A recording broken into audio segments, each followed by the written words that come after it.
네, 안녕하세요. 오늘은 올바른 디스크 브레이크 캘리퍼의 위치에 대해서 자세히 한번 알아보겠습니다. 쉽게 눈으로 볼 수 있게 이 캘리퍼를 반으로 나눠 놨고요. 마운트에다가 장착을 했어요. 이 안쪽에 보시면은 은색으로 되어 있는 동그란 판이 있죠. 시마노 같은 경우에는 뭐 검정색인 경우들도 있고, 하얀색으로 이전에 나왔던 버전 같은 경우는 하얀색으로 세라믹으로 되어 있는 경우들도 있어요. 이 안쪽에 동그랗게 되어 있는 거를 피스톤이라고 합니다. 위압이 밀렸을 때 쟤네들이 튀어나오는 거예요. 쉽게 주사기를 두 개를 연결을 해놨어요. 한쪽을 누르면은 맞은편에서 나온다고 생각을 하시면 됩니다. 그래서 이 안쪽이 동그랗게 돼 있어요. 작동을 하게 되면은 피스톤이 앞쪽으로 밀어주면서 그 앞에 있는 패드를 밀어서 로터와 마찰이 생기는 거죠. 그러면서 제동이 이루어지는 거예요. 핀을 끼우게 되면은 이쪽 캘리퍼를 지나서 패드를 지나서 가운데에 리턴 스프링 있죠. 리턴 스프링을 지나고, 그리고 패드 하나와 또 캘리퍼 쪽으로 연결이 되죠. 그러니까 얘네들 높이는 딱 맞겠죠. 지금 하나만 끼워줘서 얘네들 좀 덜렁덜렁 거리는데 이렇게 일자로 딱 들어갔다고 보시면 돼요.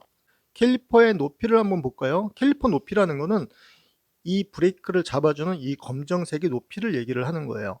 이 높이는 로터의 크기에 맞춰서 장착이 됩니다. 완차 같은 경우에는 그냥 맞춰서 나왔다고 생각을 하시면 돼요. 근데 이 로터를 키우거나 줄였을 때는 여기에 있는 아답터를 빼기도 하고 넣기도 합니다. 얘 같은 경우에는 지금 옆쪽에 화살표로 되어 있고, 옆쪽에 볼트가 끼워져 있죠. 옆쪽에서 들어가는 거를 IS 방식이라고 해요. 그리고 이 캘리퍼는 위쪽에서 이렇게 들어가니까 이거는 포스트 방식이에요. IS 방식을 포스트 방식으로 바꿔주는 아답터가 필요하죠. 그리고 얘네들 크기는 160mm니까 160mm에 맞는 아답터가 필요한 거예요. 로드에는 신경 안 쓰셔도 될 거예요. 플랫 방식으로 되어 있으니까요. 이렇게 장착이 되어 있어요. 옆에서 봤을 때 이 패드의 높이와 로터의 이 끝단을 한번 보세요. 이 끝단을 보시면은 패드의 끝까지 정확히 맞죠. 회전을 하다가 패드가 튀어나오면서 마찰을 생기는 거, 높이가 딱 맞는 거예요. 제가 전에도 여러 번 말씀을 드렸지만 이 높이가 달라지게 되면 위험할 수도 있어요. 달리는 것보다 더 중요한 게 제동이 잘 되는 거예요. 아무리 빨라도 제동이 안 되면 아무 소용이 없습니다. 네, 요 패드, 제가 이 패드를 굉장히 인상적으로 기억을 하고 있어서 버리지 않고서 계속 교보제로 사용을 하고 있어요. 이 패드를 보시면은, 자, 거의 3분의 1, 이 패드 면적의 3분의 1 정도가 닿지 않고서 이 안쪽에서 지금 마모가 된 거예요. 옆쪽에서 봤을 때는 이렇게 되죠. 딱 정확하게 이 패드의 끝단과 이 로터의 끝이 딱 맞았던 게 아니라 얘네들이 이만큼 올라왔던 거예요. 이만큼 올라오게 되면은 일단은 이 부분은 제동이 안 되는 거죠. 이 부분은 그냥 놀고 있는 거예요. 이 나머지 부분을 가지고 제동을 하니까 제동력이 떨어지겠죠. 이렇게 제동이 되는 거예요. 한쪽만 이렇게 마모가 되는 게 아니라 반대편도 동일하게 마모가 되겠죠. 이렇게 가운데가 붕 뜨죠. 처음에는 제동이 어느 정도 될 겁니다. 어느 정도 되다가 이 로터의 두께만큼 이 가운데 패드가 마모가 되게 되면 헛돌겠죠. 브레이크 레버는 꽉 잡힐 거예요. 레버를 잡았을 때 레버감 있죠? 딱 끊어지게 잡힐 텐데 그거는 이 위쪽에 있는 패드끼리 붙어서 그런 거지 로터를 마찰시킨 건 아니에요. 그럼 브레이크는 꽉 잡았는데 얘네들은 그냥 돕니다.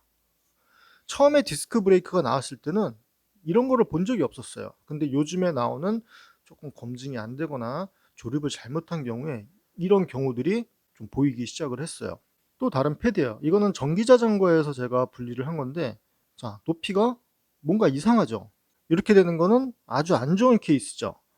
가끔 가다 보면은 이 위쪽에 날이 살짝 올라와 있는 경우들도 있어요. 한 1mm 정도 이렇게 날이 나와 있는 경우들도 있는데, 걔네들은 원체 얇게 이 부분이 남아있기 때문에 그냥 바스라집니다. 그거는 신경을 안 쓰셔도 되는데, 만약에 패드를 분리를 했는데 패드 모양이 고르게 마모가 되지 않고 이런 식으로 어딘가 튀어나오거나 전혀 닿지 않았다 그러면은 점검을 하셔야 돼요. 얘는 높이가 딱 맞는다고 했죠.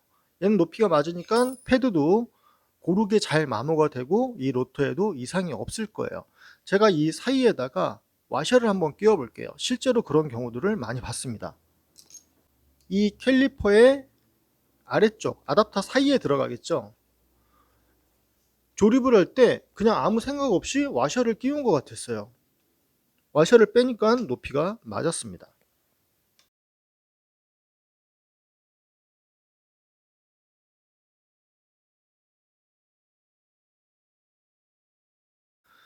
네, 접시 와셔를 끼워서 캘리퍼의 높이를 올려봤습니다. 어떻게 변화가 생길까요? 자, 패드를 집어넣었어요. 패드를 집어넣고 핀을 꽂아볼게요. 패드 위치가 올라왔죠. 아까 보여드린 것 같이 이만큼의 마찰력이 손실이 된 거죠. 이만큼의 제동력이 상실을 하고 브레이크를 잡았을 때도 파이는 거죠. 모양이 어떻죠?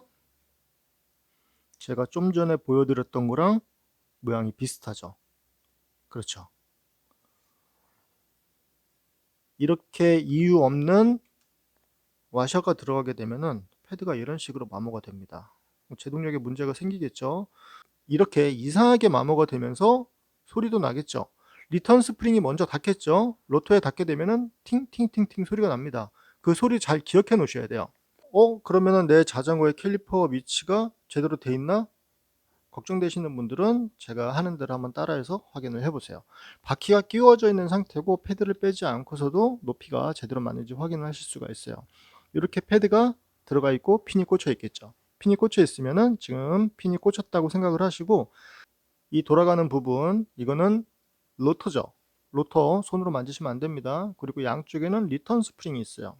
자, 보이죠? 움직이네. 이쪽도 움직이죠. 이게 리턴 스프링이에요. 그리고 이 뒤쪽에 백플레이트라고 한 것 같아요. 이 뒤쪽에 디스크 브레이크 뒤에 판때기죠. 철판. 그리고 그 앞에 나와 있는 부분이 패드예요. 요 리턴 스프링 앞쪽에 튀어나와 있는 부분이 남아있는 패드의 두께입니다. 위에서 봤을 때 이 패드의 높이와 로터의 높이가 똑같은지 확인을 하시면 돼요.